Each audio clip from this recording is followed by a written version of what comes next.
So I'll turn it to you, City Manager. We have our last two department presentations from this Focus Area 6 talking about fiscal sustainability and operational management, and we'll turn over to Sakari Brashears. Thank you, Tim. Good afternoon, Mayor, Council Member, and also those that are participating via Zoom. We're going to shift gears here and talk about Focus Area 6. You've heard today from all of our service departments and all of the work that they are performing, as well as the initiatives and responsibilities. And now I want to focus in again on the Focus Area 6. So our mission statement here, and this in terms of a supportive role, is by the Human Resources Department and the Finance and Information Systems Department. And so the mission statement, as you can see here, is to provide a high quality services that are cost effective in a fiscally responsible and transparent manner. So in terms of this mission statement, I'm going to start talking about human resources and how human resources is aligned to support this. So the Human Resources Department is 5 positions that support the entire organization here, and we are focused mainly on trying to provide the exceptional service to all of our departments, to be a cross-functional bridge to the departments to get them to where they need to be. Again, you hear a lot about all the work that is happening, and Human Resources supports the employees who actually are doing the work. Now I want to talk a little bit, this is more high level about what Human Resources is responsible for, and then I will discuss more detail about the service areas that we provide. So with that, I want to mention in terms of being a strategic business partner. So Human Resources has moved from actually being an enforcer and telling individuals what to do to actually partnering with our departments to get them to a yes. So we hear no a lot of times when we're trying to move things forward, but that's not what we're doing. What we're trying to do is get them to where they need to be so that they can focus on their work and we can focus more on the human resources side of things. We are responsible for our employees from before they even become employees, when they are actually applicants, all the way through retirement. So that's the entire employment life cycle that the Human Resources Department is responsible for. And we are responsible for everything in between, for the promotions, for administering the benefits, any leave administration, and those sorts of things. And again, I'm going to talk a little bit more about that in our next slide. And last but not least, looking to integrate best practices. So there's a lot of ways of doing things. There's a lot of approaches and ways to getting people to where they need to be, but what we want to do here is to make sure that Brentwood is integrating best practices for our organization. Here, as I mentioned a few moments ago, this is more detailed information about the service areas that Human Resources provides. Now, I keep using the word support because we're not in a public-facing position. We don't do public-facing work. We don't provide this level of service that you see. You don't see the buildings and the streets. That's not what we do. But we support that work so that the employees can get those visible things done. So starting here first, I won't go into everything, but just want to mention to you in terms of our service areas, starting with the employee and labor relations. This is mainly about our relationships and how we have relationships with our, not only our employees, but also with our departments and all the work that's performed here. So labor negotiations, our MOUs, or we refer to commonly as contracts. We're also responsible for the personnel rules and city policy. So again, this is from an organizational-wide perspective. Benefits administration. Those are all of our benefits I have listed here that we provide to our employees. These are not benefits for Human Resources. We administer the benefits and we provide employees with information around their benefits. We also are responsible for classification and compensation. So this is relative to all of our classes. So everybody from our service maintenance individuals all the way up to our executives. We have job descriptions that detail the work that they do, and then they're based on that scope of work that they're responsible for. There's also salaries tied to that. There are also occasions where individuals may have an evolution of their duties. Things may change over time. And so human resources would be reviewing those duties and looking at if a job needs to be reclassified. We would also be responsible for that. Recruitment and selection, this is more commonly known by everybody as what HR does. We do a whole lot more than that, but again, this is something that everybody's very familiar with because we are responsible for working with the departments to conduct our examinations and then also get them through selection process. And we also look to get, and I like to use the word talent development and talent acquisition, because we really want to get the best talent here, and we want to grow our own talent. We want to develop the talent, and we want to look at retaining the talent here. Risk management. That's another area that people may or may not be familiar with. I partner very closely with the city attorney's office on the risk management function to make sure that we are limiting our risk and minimizing any exposure. Sometimes it's not very popular because people want to move things forward, but we have to look at things from a perspective of what's best for the organization, and we want to avoid having any lawsuits or any issues that we will later have to litigate. So we try to work with the departments to keep those risks down. We also are part of a JPA, Municipal Pooling Authority. We are with 20 other local cities, so what we do is share the risk, because if we went out on our own as such a small agency and try to obtain insurance, it would be very high. So what we do is partner through the JPA so that we can minimize what our costs are relative to risk management. And then last but not least, workforce training and development. So this is also something that HR is responsible for. One of our previous initiatives was in a new employee orientation, and what we did was change how we are onboarding our employees and introducing them to the workforce and to our organization as a whole. Previously, we would just hire employees and then we would send them off to their departments, and that's about it. Now what we're doing is we're bringing the employees in, and they get a chance to meet other new employees, they get to meet the department heads, and they get to hear more about what the other departments are doing. So they have a better idea of what happens at the city versus just siloed in their own department. I have some other things listed there that we do. We have a wellness program that we have recently developed over the last couple years. That's growing and going very well. I'm proud Kelly Martinez has headed that up, and that again is going very well. We're looking at expanding our employee engagement to keep our employees engaged. We don't want to just get them here, put them behind a desk or in a vehicle and say, hey, go do your job. Like, no, we care about you. You're a part of the organization, and we're doing things to try to make employees feel more engaged and a part of what the city is doing as a whole. This here is, while it's not an exhaustive list, it gives you more ideas of some of the other things that we are working on in human resources. And I'm surprised you see COVID-19 and safety solutions at the top of this list. That is not by accident, that is by design. All of our lives changed as of March 2020, and they will never go back to the way that they were. I know a lot of people talk about looking at things and wanting to go back. We'll never go back. It's now our new norm. So this here, HR really had to shift gears in terms of the things that we were doing and really looking at keeping up with all of the forever changes of COVID-19 and making sure that our employees were safe, that we had a safe workplace for employees. So this is something continuous that we are working on, and it is taking an inordinate amount of time to stay on top of. But again, we're very diligent because this is very important and it is not going away. So did it add like permanent workload that you never had before? Absolutely. Okay.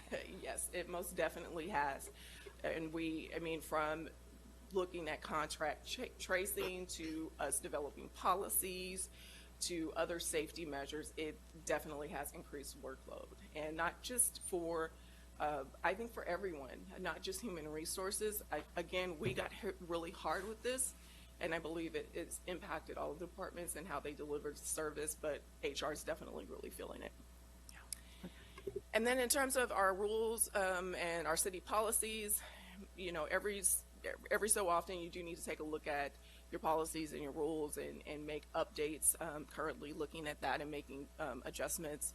In terms of citywide policies, I know something that's very important, near and dear to several people. As a result of COVID, we had to do some teleworking, and we put in an emergency teleworking policy, and now we're going to be working on a more permanent policy. The previous one was temporary.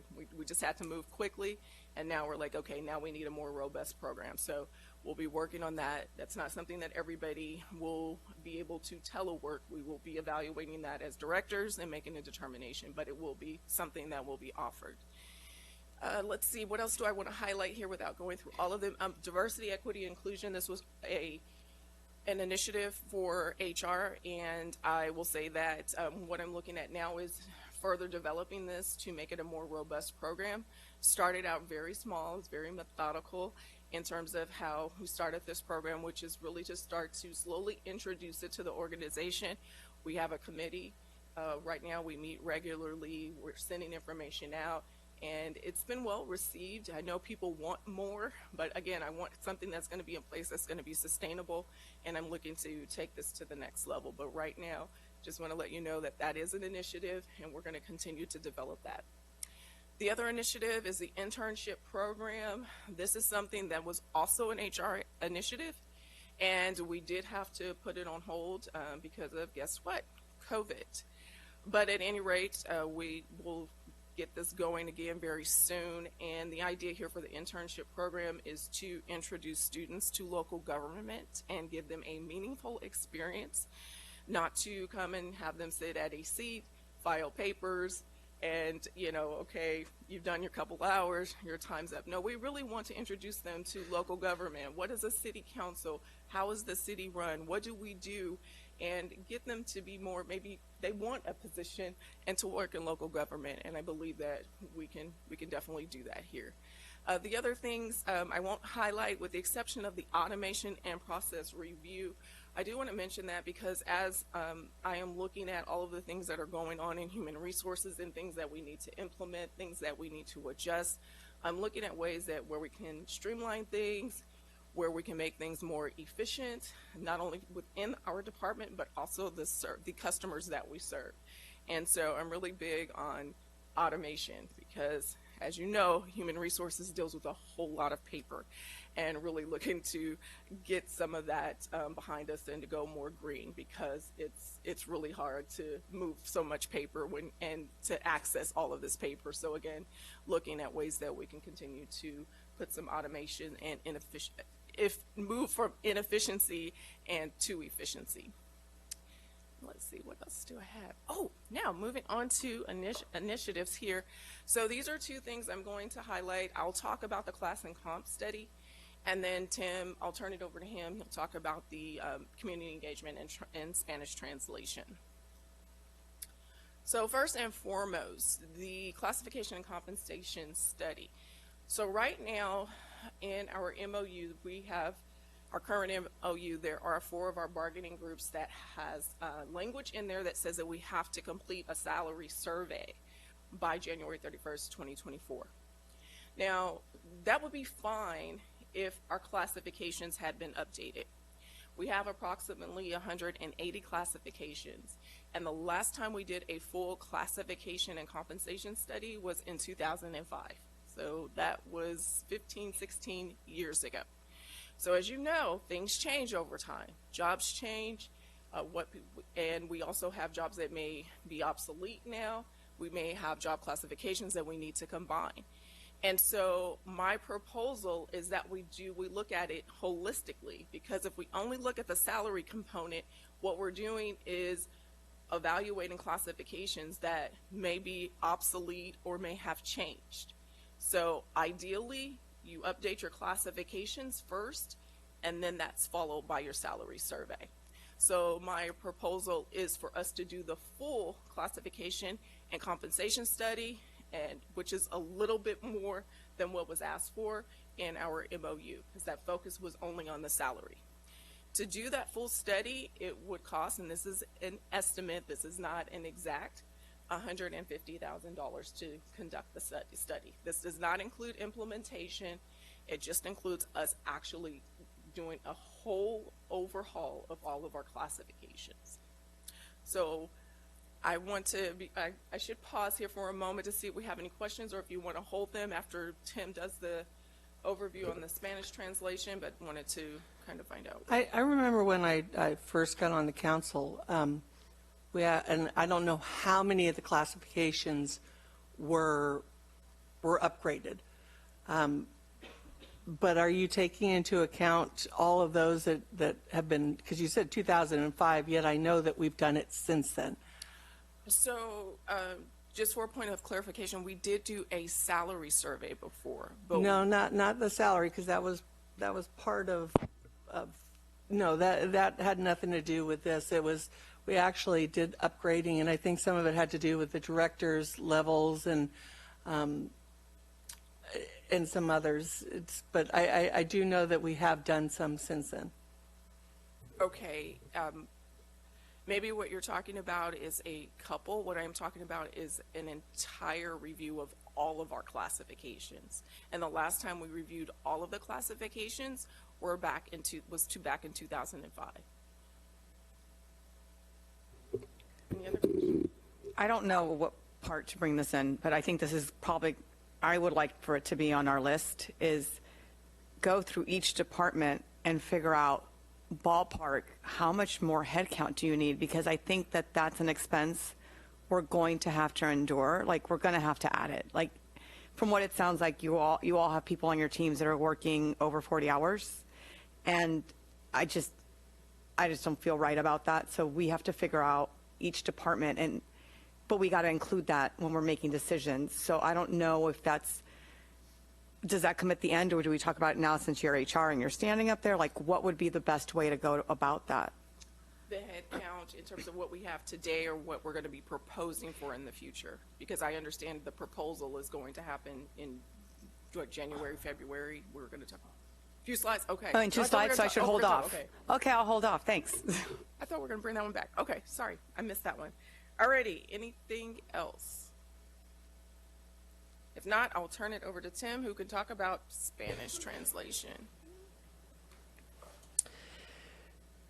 There was a request, just as COVID was starting, to do a test pilot program with some city staff providing Spanish translation.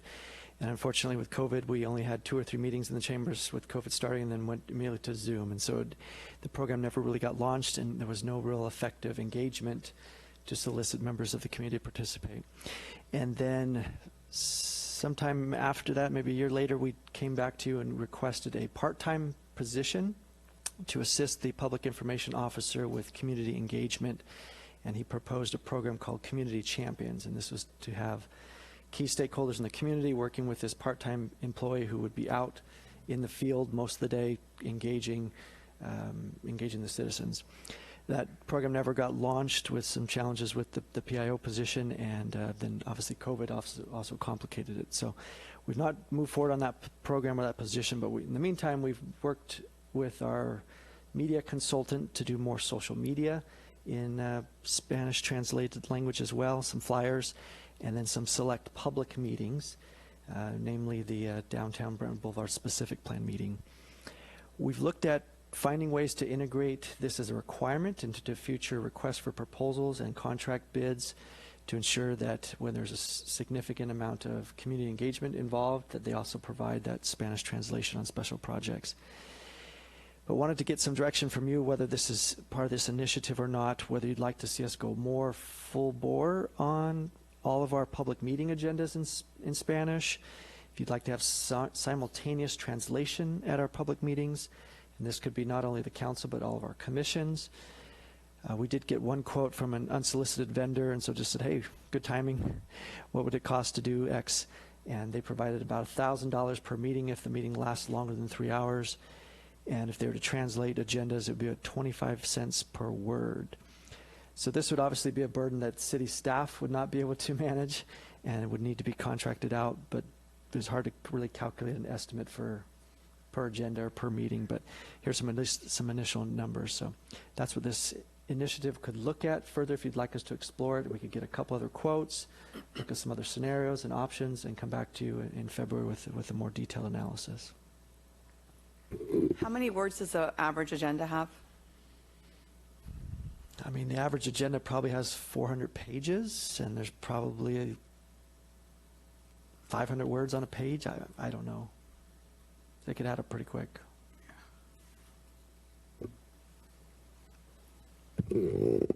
I think that I'd like to see us do a little bit more research in regards to maybe another consulting, right, just to see if this one's sufficient enough or not.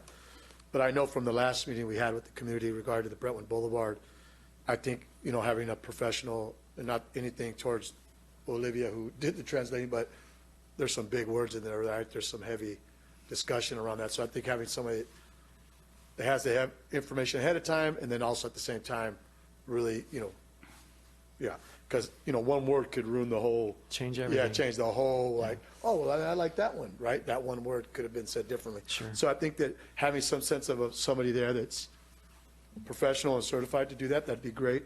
I mean, I think maybe just having somebody at the chambers and the meetings would be great. I'm not sure if I'm okay with 25 cents per word. That just sounds like, yeah. But yeah, I think having somebody at our community meetings is important, but also someone that be here, so there's no, you know, nobody was there to translate, I couldn't speak. And then hopefully in the future, we could look at another way of getting the information online in Spanish as well. But for me, that's pretty extensive, right? But I think we need to have a presence. I think that especially if the council, you know, Brentwood Boulevard's a big one, right? That's one of them, right? That we could see it was 65 people, and if we do better, we could have 200 people. So you mentioned that, so it'd be the Arts Commission, the Parks Commission, the Planning Commission, the Brentwood Neighborhood Committee. So $4,000 to $5,000 a month, and that's only if they're at 3 hours. So.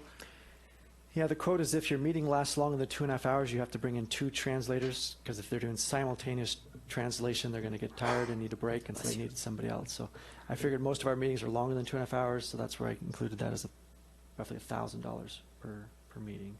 Commission meetings don't usually go over 2.5 hours, so maybe you could get away with 1 translator. Maybe it's only $500 at that point. How many, I mean, I know when I worked at the DA's office, I was a paid translator for the DA's. How many people on staff do we have that we pay to do that get the incremental Spanish? Approximately a dozen, and that's $50 a month, and their primary role is to do a quick phone call and give some initial translation or over the counter briefly, but to translate a whole comprehensive and complicated agenda discussion is going to require a different skill level. We don't have anyone that has that fluency? If this was their only job, there are some that probably were capable of it, but they've got other duties, and so we. Yeah, I'm just saying, like, if I had to go to court, then I wasn't doing my core job, I was in court. Sure. So, I mean, we could say if you come to a meeting, then you're off during the day for X amount of hours, if there's someone that has enough of the skill set, which I think might be the more economical way to go about it, because this is really expensive. And you said 400 pages times 500 words times 25 cents. Is that $50,000? An agenda. Divide by 3, carry the 1. I mean, It could add up real quick, yeah. I was just like, I know, like, that's just, I can't see spending 50,000 times 26 times a year for our agendas. Plus all the others. Like, I mean, we would go bankrupt. I don't know what to do about that one. That one's a tough thinking one. if they can't read the agenda, are they going to be well informed to come to the meeting and speak? So do they go together, or do you not have any? I don't know. I wouldn't mind having a translator, like, starting off with staff, right? And let's see if they're even used, right? If there's a staff person here and they're here for 6 months and they're used twice, then is it worth $1,000 a meeting if we're only going to use them twice in 6 months? I would like to start, like, crawling before we run on this one, because I think it's needed. I also think that if we might start getting requests for other languages, so we need to be prepared for that too, because why only Spanish? Like, that doesn't seem inclusive, if we're all about inclusivity. That doesn't sit right, but I would like to start with someone from staff and like, let's give them leeway during their day job if they're going to come do this at night, if anyone's willing to do it, and see how often they're used. I mean, I don't know. Yeah, the consensus with the directors was that it really doesn't seem appropriate to have a staff member come to a city council meeting and spend 4 to 5 hours translating, because it's going to interfere with other work. A lot of them also aren't eligible for overtime, so it starts to create a different kind of burden. But we could bring in, I mean, this is only one quote. We could certainly get different quotes and look at Yeah. other options and see if there's a better way to pull this off on a start slow, build And then from maybe there. just start with city council meetings and see if Sure. it's necessary at the other meetings. Jim, do you know of any other cities that are using, doing their agendas in Spanish or any of that stuff? Sakari and Margaret had done some initial research last year. We haven't really updated. If we got authority from you to do this as an initiative, we'd spend a whole lot more time looking at what okay. other cities are doing, all the pros and cons, best practices, et cetera. Yeah, because I think those numbers, like Councilmember Mendoza said, just crazy. Yeah, I mean, I think even like Zoom, you can see what's it called? Subtitles. Transcript, I think you can churn it through one of the settings to Spanish, and so people virtually can get the Spanish translation in real time. So there's some things with technology that we can also explore, and maybe that's a better cost And I option think we as did well. that during the Brentwood Boulevard, the ones that we did on Zoom. They had it at the bottom and you could read it. Okay. So that would work well one way for sure, but we could look at all those options. Is there a way, if that capability is on Zoom and someone wanted to use it, they could use it today, right? Yes. Can we see, I don't know, I'm not techie, but is there a way to see how many people choose a Spanish translation currently? I'll bet there is in the behind the scenes. Yeah, that would be curious to see. Is anyone even choosing that option? Is that, because, it makes us feel good to do it, but if no one's using The it. third then- Tim in the room might be able to answer that question. He's still here. Well, I just did it, so that's one. Yeah, but my thing is that it's really hard, I think even when we, this first came out, right? Our outreach to those communities hasn't been that great as well. So I think it's a combination of things, right? Is there's not a lot of outreach where people know that they could actually use these services and opportunities for the reasons why maybe they're not, right? So I think it's a combination of things. Yeah, there has to be that engagement, or they don't know to participate or feel comfortable participating, so there has to be two parts to Especially it. historically when it's not been there before. So it's like, oh, it's new stuff. Oh, okay, then maybe I'll get involved, right? But historically, it's never been there, so they may just be used to that until we let them know differently, right? Do we have anything on our website that says you can tune into one of our meetings and view the transcription in Spanish? I mean, it seems like that would be an obvious start as well to, Yeah, I'm trying to think, gauge maybe we can interest. put a Spanish right at the beginning of our agenda recently, if I remember right. I can look it up. Okay. And maybe I know not everyone's on social media, but Veteran Brentwood could do a Facebook post, even a video of someone doing it, like, Sure. switching to Spanish might be a little bit more engaging, on Instagram and all that. I mean, whatever we can do to let if them know. people are it's getting the available. agenda from the website anyway, which I think most Yeah. people do, then something like pretty obvious on that page that says, if you need help, if you need assistance, here's what you can do. You could reach out to you could reach out to staff, or you could turn on the Zoom and click the translate. I mean, maybe that's where the video would go. Yeah. The instructional video. Yeah, we have a disclaimer at the bottom of the agenda to notice if you have a disability, you contact us and we'll make accommodations, but maybe we could add in Spanish. I don't know that I'd see it somewhere. at the bottom of an English Have to be at the top, language just say to look at the agenda. bottom. Yeah, I mean, I'd rather see it on the agenda page or on the council page. But you can and- put it in Spanish. Yeah, that's what I'm thinking. Yeah, in Spanish if you need. Yeah, I thought we tried We it, used but to I don't have see the it on this one. Spanish, just the first part of it, just the agenda of what it is, without the full agenda. We used to do that in Spanish. And that was only for a few months, and then we stopped doing it. I wonder, does anyone have stats on how many times it was downloaded? I mean, we have to do a test. I think it's the right thing to do. analysis. So, I did ask that question when this came up, but no, there wasn't an answer at that time, so. I don't know if Mike is on the call or not. I go back to, I think it's really hard to do that without doing the outreach first to let people know that this is actual, like, for example, when we had the meeting the other night there, that could have been a great time to let people know, just so you know before you leave, we want to make sure that you understand it. You could actually go to the meetings on these, right? And maybe even do a little demonstration, right? Because we had people there, there was an audience, right? I guess in a way, we got to create those audiences to be able to show them how to, I mean, not how, but, well, might even have to do that, but let them know that these are different ways that they can be involved and engage with the city, right? Because a lot of them are not going to know that, right? I mean, at our last meeting, some people wanted to participate in one portion of the agenda, went long, but they were having a hard time. They didn't know how to get on. They're, later on, they're all calling me or texting me. I don't know how to get on this stuff, what I mean? It's telling me this, but I don't understand it, right? So maybe how we could do outreach and / education, right, on how to navigate through it. I don't know if that's something you'd like to do. And with our PD engagement that we talked about this morning, that we have some Spanish-speaking officers that are doing some of that outreach, and maybe that'll be a start as well. And if we can get back to this community champions concept, I think that's been a proven program in other communities for getting that engagement outreach.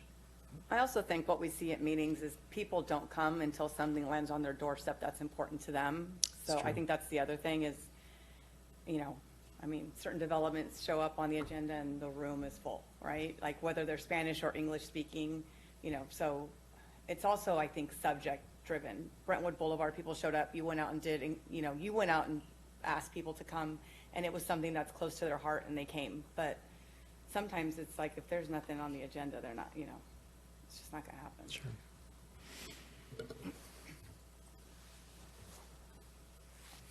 Okay, Carrie.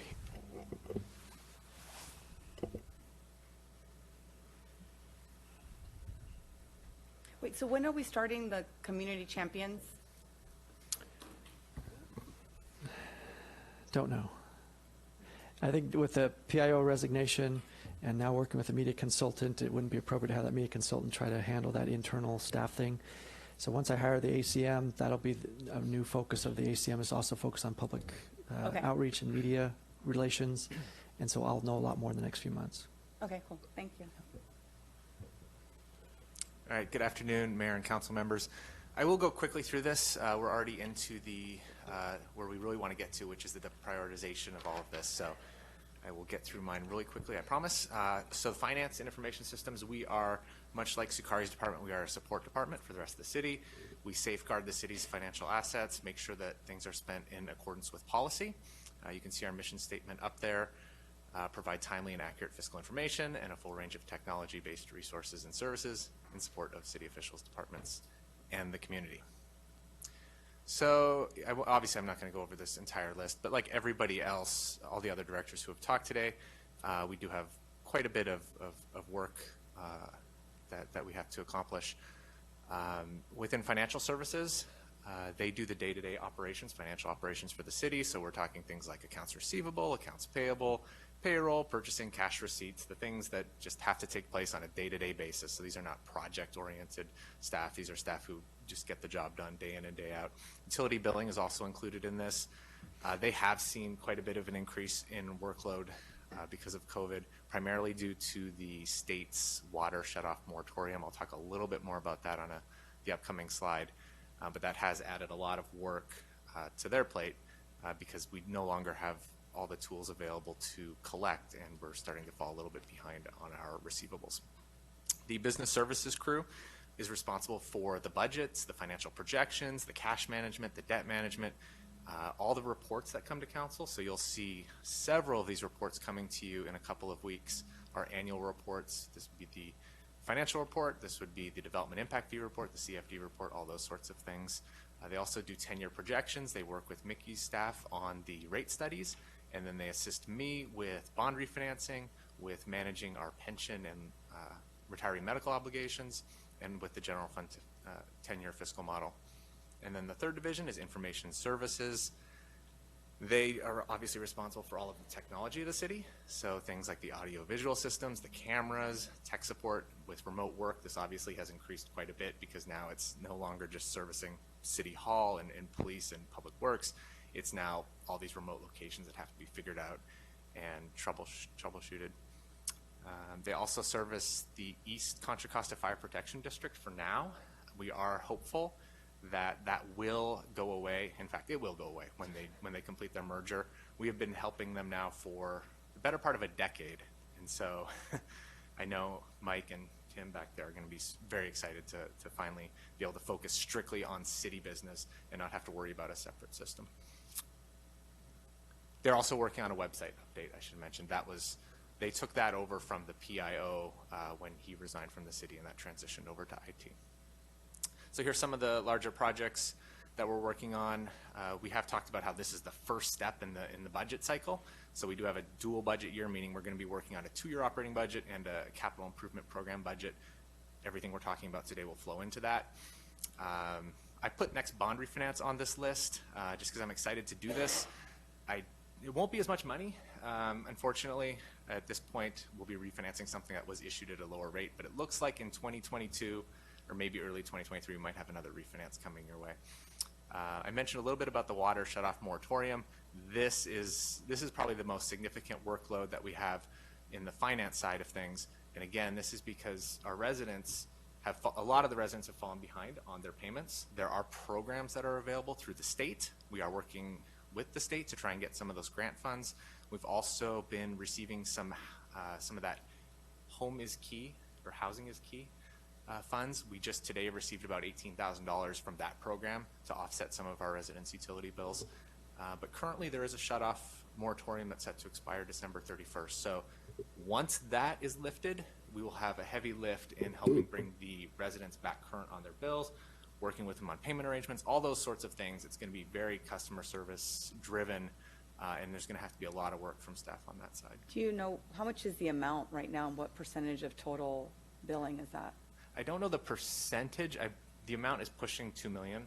And we'll provide an update in the mid-year in January, because I don't have the exact amount in front of me, but it's a significant, it's pushing up towards that $2 million number above what it would normally be in a normal December. Okay. So if we've compared December now to December 2 years ago, I guess would be the way to look at that. But we are starting to get funds from other sources, which will help offset that. But right now, short of sending reminders, making phone calls, offering to work with the residents, beyond that, we're a little bit limited in what we can do currently. Like I know there's like county programs that help you pay your rent and stuff. Is there county programs that a resident, and I'm sure you probably tell them like call this number, the state? Yeah, there's the housing is key, which like I mentioned, we got about 18,000. That's not percentage-wise, that's not big compared to 2 million, but it's a start. There's a much larger program through the state where we are applying, and they've indicated it's how much we'll receive is dependent on how much is applied for through all the agencies, so we don't know what percentage, but we're applying for as much as we can get. So that is a big unknown. If we can secure a large portion of that funding, that will help this whole process immensely. But then, that's a lot of work on the staff side to apply for it and report on it and apply it to all the accounts and then inform and then there's also follow-up in terms of, well, you can't shut them off under these conditions, and it's just a lot of paperwork. And so these are programs the city's applying for, but are there programs that the residents themselves can apply for? I believe they're applying separately for the housing is key. I'm not sure if it's housing is key or home is key, but I believe they're applying for that one separately. We're applying for the state one. We have put on out on the Facebook and social media and I believe it is the housing is key, where we've said, hey, if you're having trouble, and it's rent and utilities, those two things. Can we put it in their bill or no? We may have. I can check. Yes, we can. We have the ability to put like 4-line statements. Yeah. Where we can say that. I believe we have, but I'll make a note to make sure. And then, again, this kind of goes back to the grant situation. Sometimes they speak a different language and they're not they're intimidated by the process, or they could just have a different residential status and they're afraid to apply. Do we do any outreach on that, or no? We probably don't have the bandwidth to do outreach on that. Not anything specific. There's no program for that. Yeah, but like us saying, hey, this is how you apply, this is how you fill it out. Not as far as how to fill it out, but I know all the staff, when they get calls or when they contact people, they do refer them to that Okay. program. That is, like, the staff knows that. That is not like, well, we, pay up or don't bother me. It's, they refer them to these programs. And we have gotten, like I said, we're starting to see some funds come in. Okay. It's a little early to say yet, how successful this is going to be. It's trickling in. Yeah. I want to see it flowing. And maybe like the message in English and Spanish, maybe? I'll Just see a what thought we've- on the bill. Yeah, I'll see what we've done, and Okay. we'll do that. We do bill in cycles, so it takes a month for all this to get Yeah. through, because the city's broken up into 4 billing cycles so that we don't send out all the bills at once. Yeah, I mean, it helps them and it helps us, so, It certainly does. thank you. So just an interesting fact, and something for the last one, is that I just downloaded the agenda from our last agenda, turned it into a Word document and translated it to Spanish. And it took a few minutes, but it did translate. Whether it's readable is another thing. Wow. It was 30,314 words. $7,500 worth of work. Okay, and then, so moving on to the IT side, I'll talk a little bit more about the IT master plan. That is a current strategic initiative. It will be coming back to the council for consideration of approval in the spring. Our strategic initiative proposal that you'll see in a minute is based off of that IT master plan that you have not yet seen. Council chamber AV upgrade, that's the other big project. Everybody here is aware that there was a big presentation on this a couple of months ago about what you're going to see when that gets implemented. Mentioned the website. Let's go on. Timing of the council upgrade? So that we're looking at, it's still a few months away, a couple months away. I think February, March, if I remember correctly. It's not imminent. It's still a little bit away. But we have gone out for bid on that one.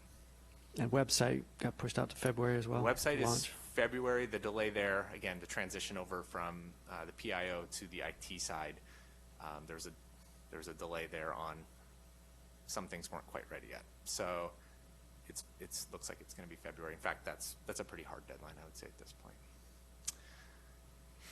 Okay, so our proposed strategic initiatives is that IT master plan implementation. There's 2 components that I'll talk real quickly about. Again, this is going to come to you. There's going to be dozens of projects possible through the plan. We're picking out 2 right here. We certainly won't be able to do all of them. We'll have to prioritize, just like the council's doing today, on what we can get done and what is critical to get done. Enhanced cybersecurity plan. Certainly, this is very important. Governments are being increasingly targeted by bad actors. We're seeing it all over the place. Some of the local cities have also been hit. So we need to get out in front of this. And so currently, it's not like we're not doing anything. I don't want anyone to think that we're just going to develop a plan. We've been on this. Right now, we do have software that monitors our system for any actions that look like it's a cyber attack. The problem with that is, at that point, it's started. So at that point, you're like, okay, shut it down, isolate it, stop it from spreading. But you don't want it in your system to begin with, because anytime it gets in your system, that creates a future vulnerability, because who knows what it's passed out. So our other piece of this is the monthly employee testing. So so this is kind of a fun one. We about 5 months ago, we implemented we purchased a software system that sends realistic-looking phishing emails. I'm not sure if the council gets those. If you don't, I hope. Okay, good. So I've sent a couple things to Mike saying, Yes, hey, perfect. should I open this thing? It's. that's what we're looking for, obviously. So we did a training, and then we sent out an email about 5 months ago, and then that was our baseline. And embarrassingly, we had about 52% failure on that. Yeah, and I mean, this is only heightened because we have work from home too. So I mean, there's so much risk, and so we were at 52% fail. Obviously, it was really bad. So then we did some more mandatory training and told everybody, if you keep failing, you're going to keep doing training. And so we've cut that down 80%. I think we're down to about a 14% on the last run. Maybe it was 12%. It's a lot lower. I mean, we need 0. We're not going to get to 0. So that's kind of where I'm headed here. We can't get there, but we can certainly get closer. So we've improved a lot there. The enhanced plan, what we want to do is look at national standards. we need to make sure our facilities are secured and enhance the education. We also need a plan for if an attack was successful, what are we going to do then? What's that going to look like? What's the quickest way back? What's our redundant system? That sort of thing. So to the enhanced plan, the cost to develop the plan is, we're estimating here, $50,000 like everybody else. This is an estimate. General fund is roughly 2/3 cost on this, so about $35,000 or so would be the general fund's share of this. And then the kind of goes hand in hand here, the comprehensive business continuity plan. This is dealing with any kind of unplanned outage, whether it's a severing of the fiber or a cyber attack or whatever that might be. What if, for whatever reason, our system is down? We have critical services that need to stay out here at the city. Everybody knows we have critical health and safety, we have police, we have dispatch. Those things cannot be down while we're hunting for the plug that got kicked out. So we need to have a plan for keeping those systems up, getting them back up, and that starts with identifying the high areas of risk. Where are points that are single points of failure? Where are the areas that we do not have redundancy? Find those, address those, and along with that, much like we run the EOC where we have a simulation, and I mean that's obviously a bigger deal, but we run a test and we say, okay, let's get in a room and let's talk about this. Part of this would allow us to test, okay, what happens if this goes down? Let's simulate, let's make sure that we're ready. Like earthquake, that could be a good example of when a system might go down. How do you get back up? How do you restore things? Again, this is another plan that we're estimating at about $50,000, $35,000 general fund. This and the other one, we believe are the two most mission critical, like high level. We want to keep the city running, want to keep it safe. So that's why we've pulled these off from the master plan and said these are the two we want to focus on.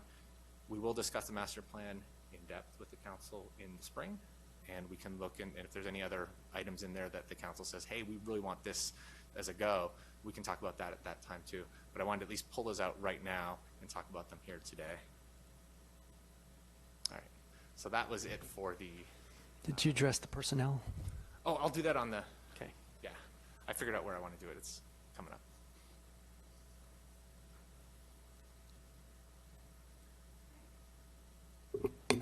I was under the impression today we'd get like a spreadsheet with like all of the different like places, and I don't know what you call them, the different buckets of the different accounts. Like here's how much we have in Park and Rec, and here's how much we have in this and that. Do we have that available today? So we did a financial capacity, a few weeks ago. So it's not quite that spreadsheet, but it was, okay, we have, in parks in lieu, I think it was 4.6, and in facilities replacement, we had potential for a couple of projects. General fund had 1 million annually.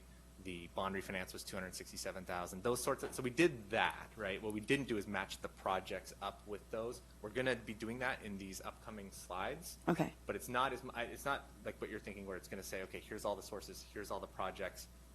They're all connected because they wouldn't add up. And Yeah. what we'd see is we'd be out of money. Like it wouldn't work.